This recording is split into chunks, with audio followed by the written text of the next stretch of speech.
in the chat, yeah, recording, got it. All right. In the chat, we love to know who's in the space with us this afternoon. So if you could just in the chat, introduce yourself. Who are you? Who are you representing? That kind of thing. We would love to see who's in the space. And again, thank you for being here this afternoon. You can go ahead to the next slide. Let's tell you a little bit about community food strategies. If you are not familiar, I hope you are. I hope you know who we are.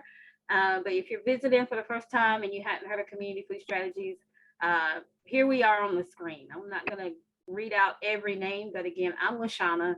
I think there's another couple of community food strategies folks on the call today. I know Jenny Knight is here as well, and you already heard tunes from Miles Kirksey, and you're going to hear from Jared Cates as well this afternoon, part of the community food strategies team.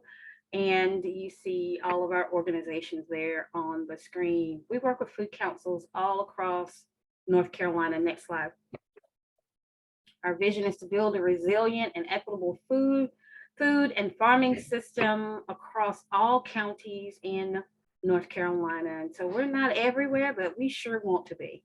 We sure do want to be. We want to talk about food. We want to do food differently. We want to be in communities and situated with our siblings, doing some really radical and dope work around food in North Carolina. So today, you're going to hear from two brilliant, beautiful humans. Go ahead to the next slide. Torie Keeton with the North Carolina Rural Center, and also Jared Cates with Carolina Farm. Lord. What does CFSA stand for? Carolina Farm Stewardship Association. Woo, Lord, it's Friday. It's Friday, y'all. Give me some grace. And so they're going to come and really give some information. Please know that we'll pass the slides on to you so you don't have to take copious amounts of notes. We're going to be populating the chat with a lot of links and a lot of things.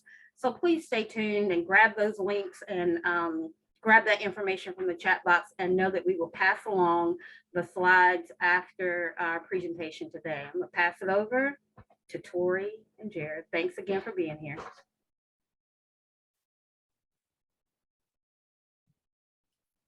Absolutely. And I think I'm going to kick it off. Well, thank you, everyone. As LaShawna said, I'm Torie Keeton. I'm the Policy and Government Affairs Manager at the NC Rural Center, and really happy to be here with you today.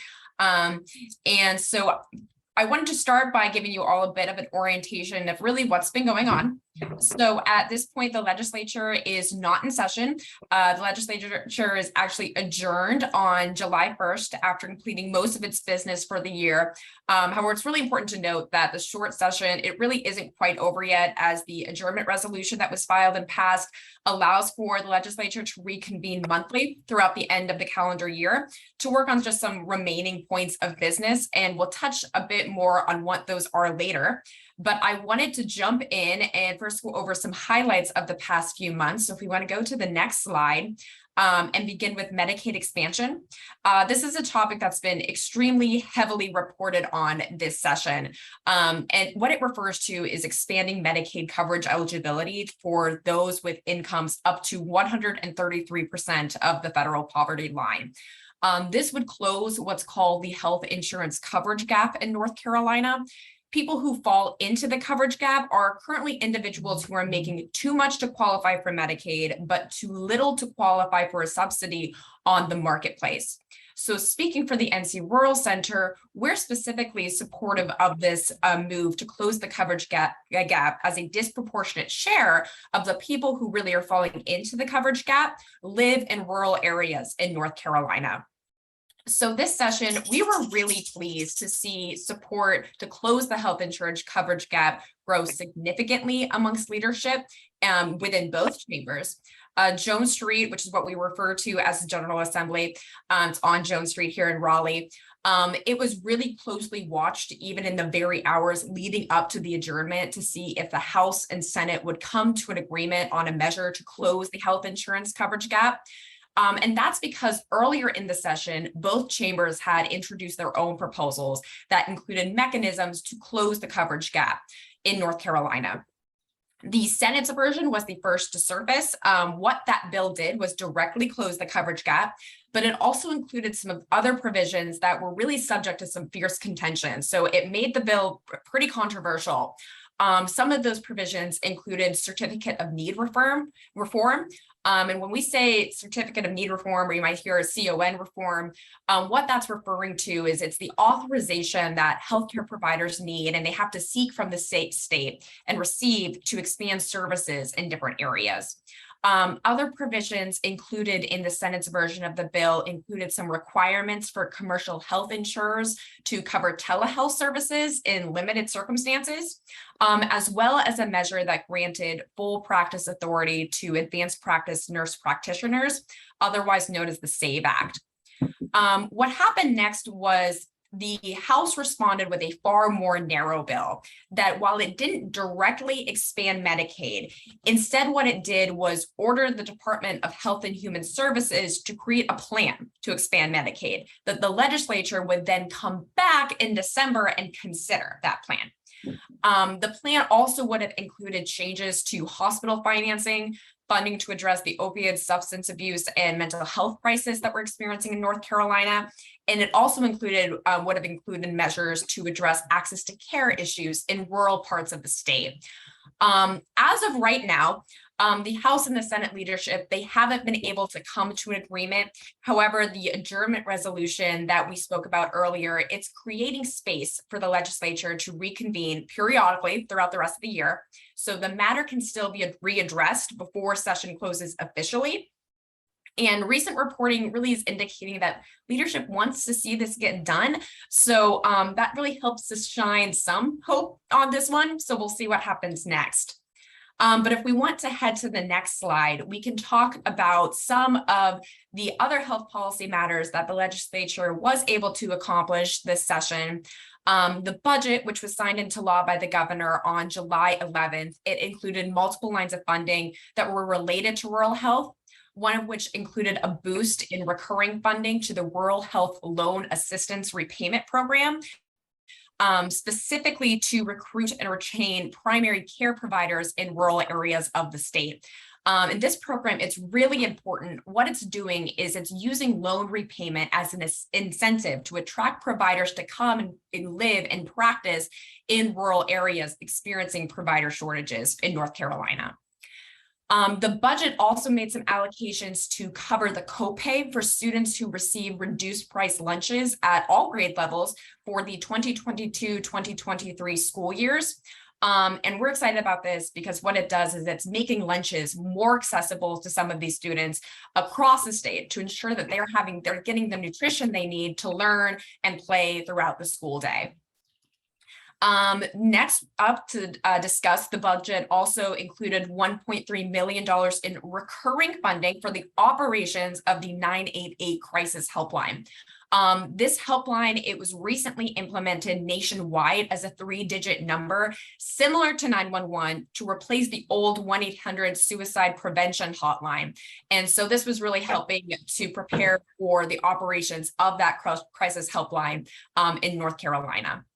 And finally, of note within health, the budget, what it did was it merged the North Carolina Health Choice Program and Medicaid together. This is a bit technical, but basically what it was doing was, before the merger, children at different percentages of the federal poverty level that were eligible for public health insurance, they were covered by separate programming, either under Health Choice or Medicaid, based on the level of the federal poverty line that they fell into. What's going to happen now is that Health Choice is going to merge into Medicaid, and that primarily does two things. One, it allows for less administrative burden for the state, but also includes, expands more robust coverage for some of these kids that they can really benefit from. So I'll take a break from speaking and I will pass it to Jared. Thanks, Torie. Well, let's keep it on kind of talking about budget then. On the agricultural side of things in the budget, we saw increase in salary for North Carolina Department of Agriculture and Cooperative Extension. We also saw, all of you all in the food world know the cost of inputs have gone up drastically. So there's also additional funding given to NCDA to support research stations and mitigating those increased costs of livestock feed, seeds, fuel, and equipment repair. There was 1.6 million given to NCA&T. The land-grant universities have to have matching funds to access their federal dollars. This funding did not used to be recurring, but it is now, thanks to efforts of several folks for the past several years. So that's wonderful to have that state match. And then there was 1.5 million non-recurring directed to the North Carolina Foundation for Soil and Water Conservation for a cost share assistance program to hog producers for the installation of anaerobic digesters for the production of biogas. And there was a recent story in the NNO. I think we have a link. If you have NNO access, you can see some of the downsides to biogas retention, but there's a bunch of money given to the state to that program. And we saw 10 million in non-recurring to the crop loss assistance program. This is a response to disasters in 2021.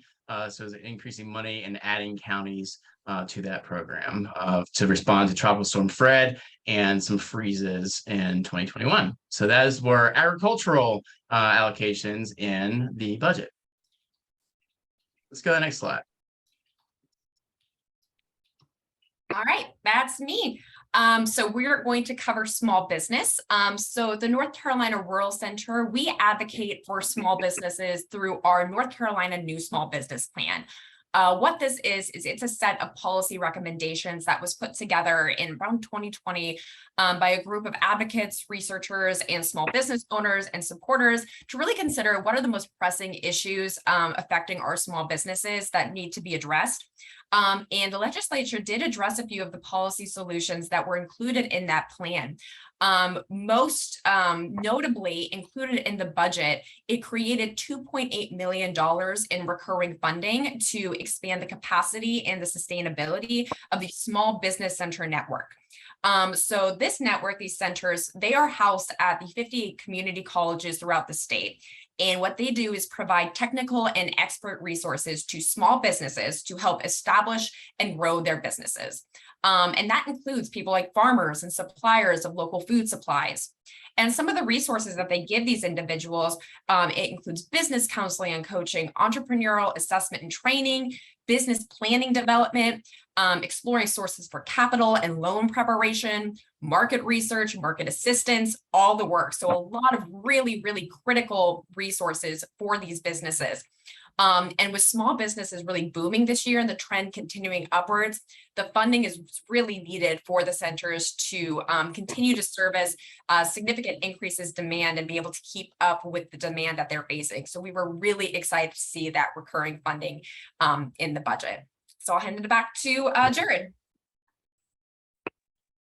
Great. Thanks, Torie. Next, we're going to cover the Farm Act. So typically every year in the General Assembly, there is a package of things that affect agricultural that is put together and a package that is referred to as the Farm Act.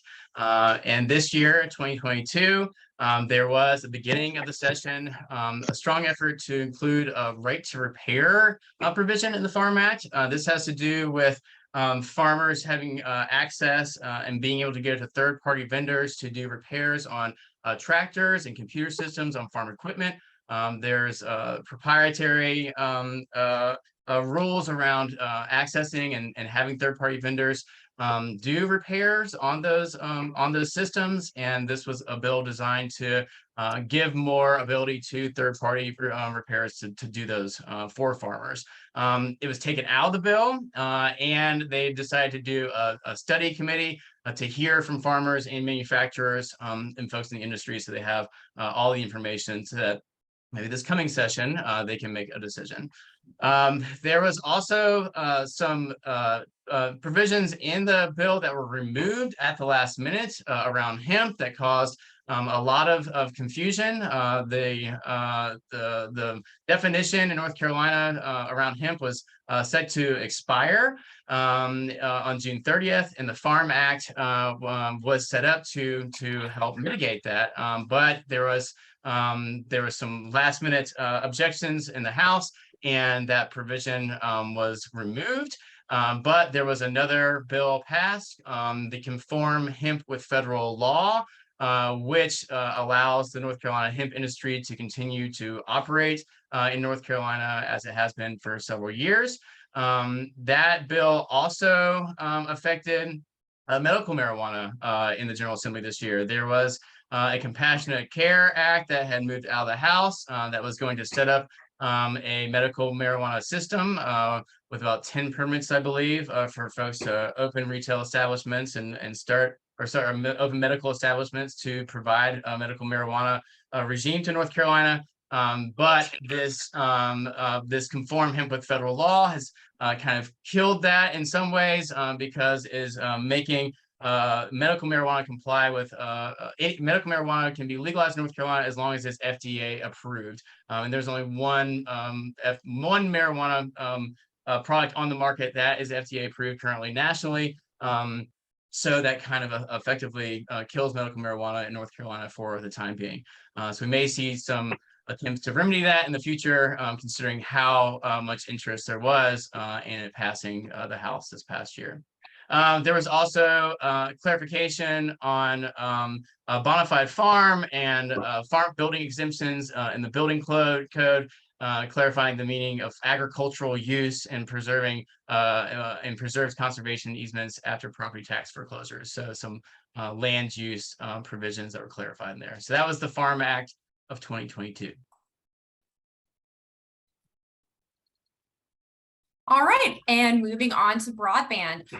So last year, so in we saw significant investments made into the broadband space, and more is going to be coming down the pipeline through what's called the Federal Infrastructure Investment and Jobs Act. You might have heard of that referred to as the Bipartisan Infrastructure Law. It was passed by Congress and signed into law by the president last November. And you can really tell that the state budget this past session was really preparing for that. It included a provision in the budget that made plans to split the funding accordingly for a variety of existing programs that are already administered by the state. And those programs are really working to increase access to broadband. One of those programs is the GREAT grant program. And the budget also made room for wireless providers to participate in that program. And the final thing I wanted to mention within broadband was a bill 1133.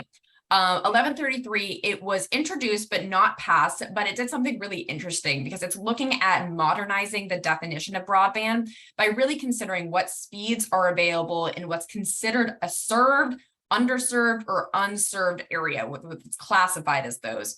And what it's doing is it's bringing up the fact that we want to make sure that when an area is being considered served and classified by the state in these grant programs as served, that the access to broadband that it has is truly being able to meet modern needs and requirements, as we're understanding that broadband is now more of a necessary utility as opposed to a luxury that it was once seen as.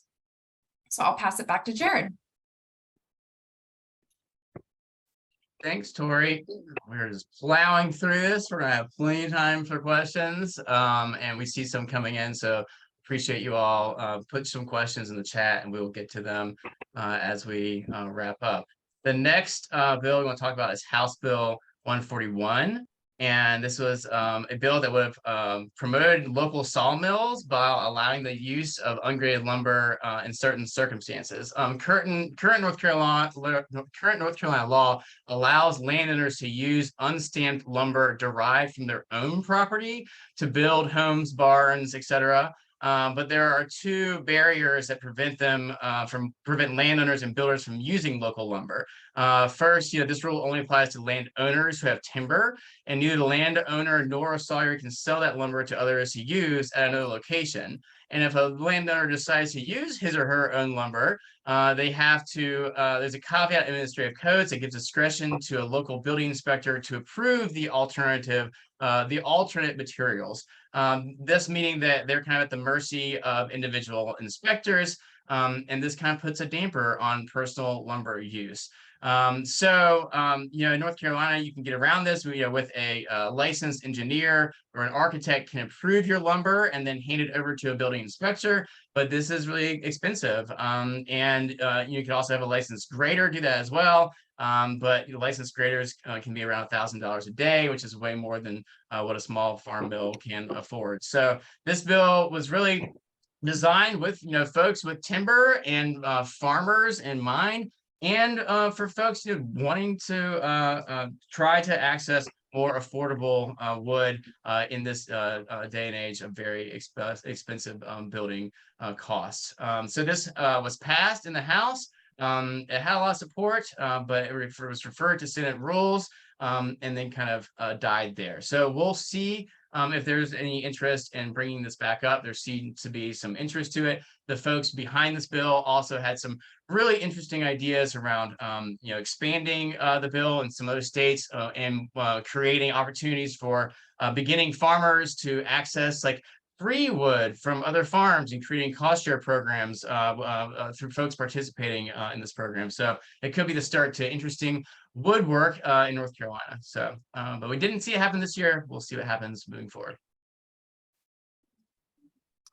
Yeah, and with that, looking towards 2023, we can begin to think more about what's coming next. As I mentioned earlier, the short session is not actually adjourned for this session yet. The adjournment resolution wrapped up the majority of the business portion of the short session, but it has set specific dates for the legislature to reconvene monthly throughout the end of the calendar year. So it's not really expected too much will be done during those sessions until after the election. So you're basically looking more towards December. And that's when we may see the legislature return to Raleigh, or the legislators return to Raleigh to revisit some of these unanswered questions, including Medicaid expansion. But when we go to the next slide, before we leave 2022, I just did want to point out we have a far more comprehensive summary of the 2022 session that covers everything that really moved that is relevant to the Rural Counts agenda, which is the advocacy platform of the Rural Center. So that includes everything from water, wastewater, housing, small business, health, and broadband, the things we covered today. So I wanted to take a chance before we moved away from 2022 to encourage you all to check that out, and we will drop a link to it in the chat if you're interested. But I'm going to pass it to Jared to speak more about what's coming next. Sweet. So some of this was bills that were active this year and had support but didn't move forward. And we know that we are going to, at least us or some of our partners, are going to be moving on next year. One of those is the Local Food Market Expansion Act. This was a bill that was drafted by CFSA and a number of partners, and would have created a $1 million non-recurring for 2021-22, $1 million non-recurring for the next year, a GAF certification cost share program. Many of you all know good agricultural practices. GAPS is a food safety certification that many farmers need to access to sell into wholesale and retail markets. There's a cost share that is funded by the feds that the state administers, but it runs out every year. It's over accessed. And so this would be establishing a state cost share program to help subsidize that. So it would be operated by NC Department of Ag and Consumer Services, and provide cost share to qualifying farmers for their third-party GAP audit expenses, which can be, $1,000 to $1,000 more every year for their food safety certification. So this bill was referred this past year to the Appropriations Committee, but CFSA plans to reintroduce it next year and try to see if we can gain momentum and get it passed this next session. So be on the lookout for Local Food Market Expansion Act, and we hope that this funding can support more small and mid-sized growers to have non-direct markets like schools and institutions and hospitals, et cetera, that require GAP certification. All right, the next one is the Uniform Partition of Heirs Property Act. This was another bill that made it really far this past year, but did not get over the finish line. And this addresses an issue around heirs property and heirs being vulnerable to involuntary land loss. And this Uniform Act has been passed by numerous states around the Southeast, including South Carolina most recently. And I think North Carolina is the last state in the South that has not passed this to kind of update our rules on property. It did make it to the House. Sorry, it did make it through the House. It was passed on May 6th, but it didn't make it out of the Senate Committee on Rules. And we heard there was some holdup around concern around the Clerks Association having, the availability of time to manage, the extra tasks that this would take on. So there's some work to be done, and I think some ways to get around the roadblocks. So this is something that will be worked on again next year. Community Strategies hosted a webinar this spring with Black Family Land Trust to talk about the issues of heirs property. You can access that on our website, I believe. But this is, mainly an issue affecting Black landowners. And, in 2017, over 3,000 acres qualified as heirs property in Wake, Orange, and Durham County, property valued at, $504 million. And a study across that Southern Duke Sanford School did across southern counties estimated that 1/3 of all land owned by African Americans was held as heirs property. So it's a huge issue. It's a huge issue to give people actual rights over control of their land that has been passed down without wills through generations. And allows farming land to stay in farming and not get forcibly sold off into commercial development. So CFSA was working on this this act, and will continue to support the coalition that was engaged in this effort as we re-engage for the next session. So that's heirs property. Farm share. Farm share was a budget win in 2021 in the General Assembly for CFSA and for local food in general. It was a $2 million non-recurring appropriation in the 2021-2022 North Carolina budget. Farm share is a program that Carolina Farm Stewardship Association started in response to the pandemic. Was first delivering boxes of food to folks in need who are underemployed or out of employment in the restaurant industry. And over the past couple of years, that has shifted to support folks still facing food insecurity during COVID. So that $2 million appropriation from last year is now supporting over 2,100 folks and getting boxes for 22 weeks. And there are about 12 participating food hubs right now in that program, 6 BIPOC food hubs sourcing from over 120 North Carolina farms. And that program is now, we're working with North Carolina Department of Agriculture to enter into a local food purchasing agreement with USDA, which will bring hopefully around another $6.1 million into the state of federal dollars that will hopefully flow through farm share and expand farm share into more counties, more food hubs, and give people more access to food coming out of COVID.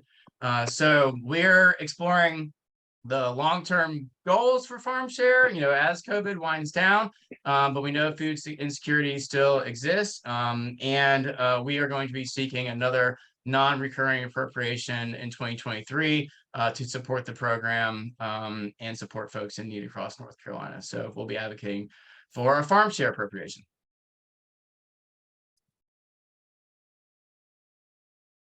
Absolutely. And we wanted to wrap up our webinar with some resources available to you from CFSA as well as the NC Rural Center. Oh, and I think I jumped in too soon. I thought it was my turn. It's Jared's first.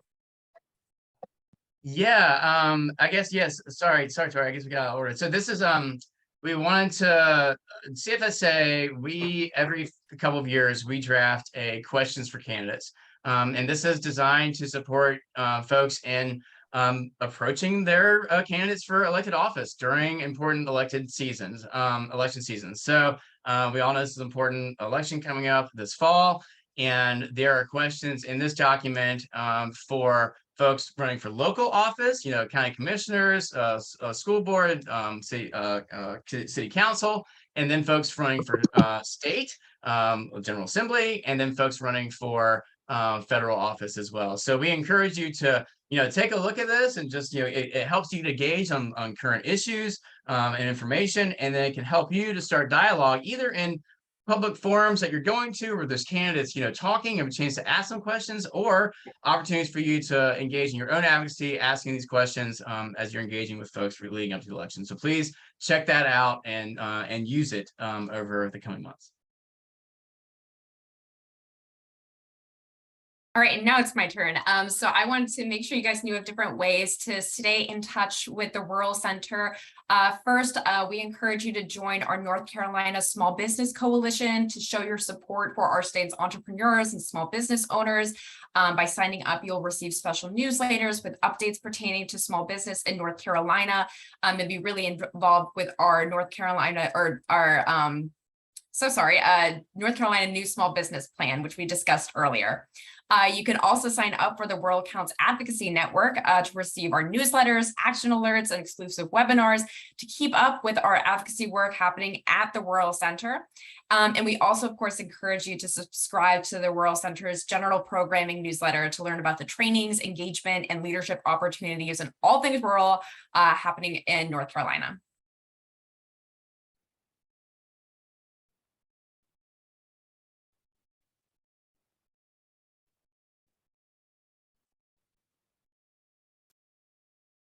And please stay connected with Carolina Farm Stewardship Association.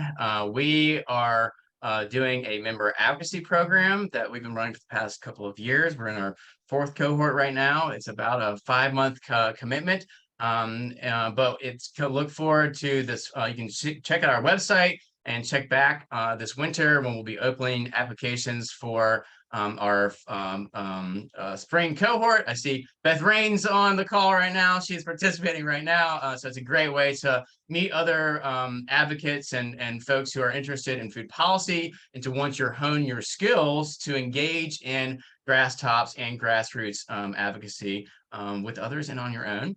And please sign up for CFSA action alerts. We try to keep folks up to date and engage with actionable information when things are happening at the state and federal level. So please check those out. We try to send them only when there's dire needs and actions need to be taken, and we're very explicit with instructions and sample talking points and background information. So please check those out. And then we also do a monthly themed newsletter called The Buzz, where we kind of give you updates on things happening in policy at the state and federal level, and give you links to pertinent news articles. So please connect with CFSA's policy team. I also have Matt Neese working with me covering South Carolina. So we'd love to connect with you.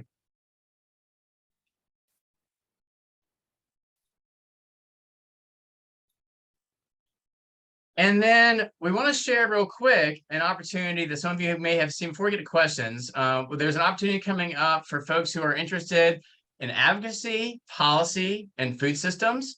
Community Food Strategies is partnering with the North Carolina Budget and Tax Center with funding from Blue Cross Blue Shield Foundation of North Carolina to support food councils and community groups who want to advocate for municipal allocations of local ARPA funds.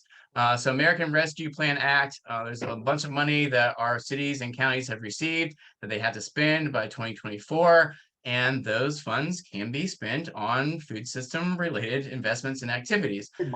So we are going to be supporting a cohort of 9 groups to go through 22 months of training and TA with funding attached to it to support you and hopefully successfully advocating for an investment from your community in a food system related project. So we have applications out. We have an open house coming up on September 20th. I don't know, maybe Miles, I don't know if you have the website for our for the application, if you can maybe drop that in the chat, but we encourage any food councils or community groups or, networks who are engaged together, who want to advocate for funding, to please apply and hopefully join us in that cohort.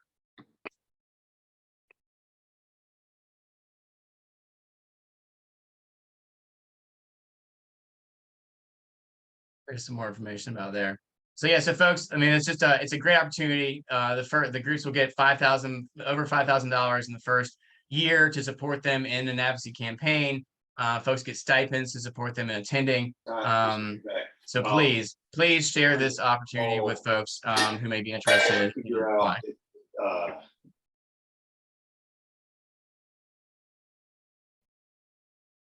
We ready for questions?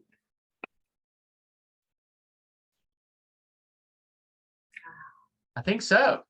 Yeah. Hey, y'all, can we show some appreciation for both Torie and Jared for all this information and engaging us today? I mean, just give them some love somehow, a heart, a hand clap. Appreciate y'all. Thank you for all your hard work and dedication, and for being in community in such a way that you will bring this information to us so we can share it with our networks and continue to do the work we need to do to move the policies and change things in North Carolina. So really appreciate y'all. We have a few minutes, y'all, and we would love to get your questions. I think the best way to